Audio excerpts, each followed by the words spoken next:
আচ্ছা বলেন তো, কোনো কিছু খেতে তো সময় লাগে না, কিন্তু তৈরি করতে এত সময় লাগে কেন? আর কত কিছু যে লাগে একটা কিছু বানাতে গেলে। আচ্ছা, এখন আমি কি বানাচ্ছি সেটা বলি। আমি বানাচ্ছি হচ্ছে দই।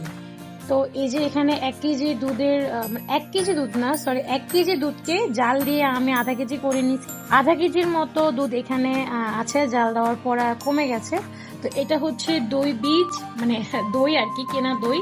এটাই হচ্ছে আমার দই বীজ আজকের। আর এখানে হচ্ছে যে এই হাঁড়িগুলো আমি কিনে নিয়ে আসছি। এগুলো আমি 3টা কালার আনছি, গ্রিন, ইয়েলো আর হচ্ছে অরেঞ্জ কালার। 6টাই আনতে চাচ্ছিলাম, কিন্তু উনি প্রাইস বেশি চাচ্ছিল।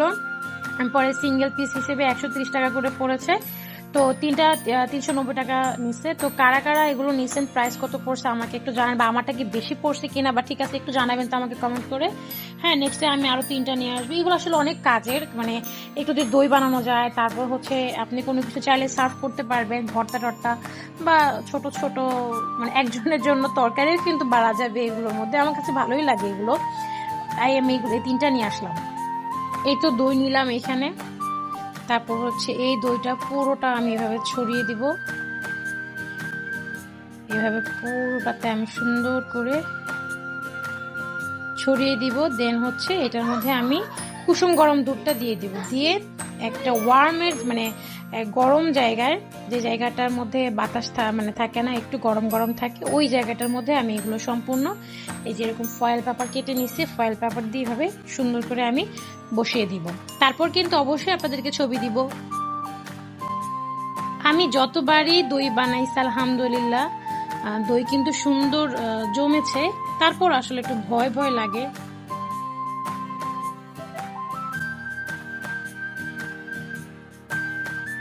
যে হবে কি হবে না। এই যে এতটুকু বেঁচেছে, এইটা কোনো কিছুর মধ্যে দিয়ে দিব। আর আমি এইটা কিভাবে দিব, আমি এটা দিব হচ্ছে, আমি দইয়ের হাঁড়িগুলো একটা ছড়ানো কড়াইয়ের মধ্যে দিয়েছি। তবে কড়াইটার উপরে আমি একটা টাওয়াল দিয়েছি, পাতলা টাওয়াল। ওই টাওয়ালের মধ্যে আমি দইয়ের হাঁড়িগুলো দিয়েছি, তারপর টাওয়াল দিয়ে থেকে দিয়েছি। এরপর এটা আমি আলমারির ভিতরে দিয়েছি। মানে আমার আলমারিতে একটা পাতলা ব্ল্যাঙ্কেট আছে, ওইটার মধ্যে দিয়ে ব্ল্যাঙ্কেট দিয়ে ঢেকে দেন আমি ওপরে একটা জায়নামাজ দিয়ে দিয়েছি, তার উপর আরেকটা কম্বল দিয়েছি। মানে যতটা আসলে কাপড় দিয়ে ঢেকে দেওয়া যায় অতই ভালো। আর চেষ্টা করবেন আলমারির মধ্যে দেওয়ার জন্য, তাহলে এটা কিন্তু খুব সুন্দর সেট হয়। আলমারির মধ্যে তো একটু গরম থাকে, তো সেক্ষেত্রে সেট হবে। আর আপনারা চেষ্টা করবেন সারা রাত রাখতে।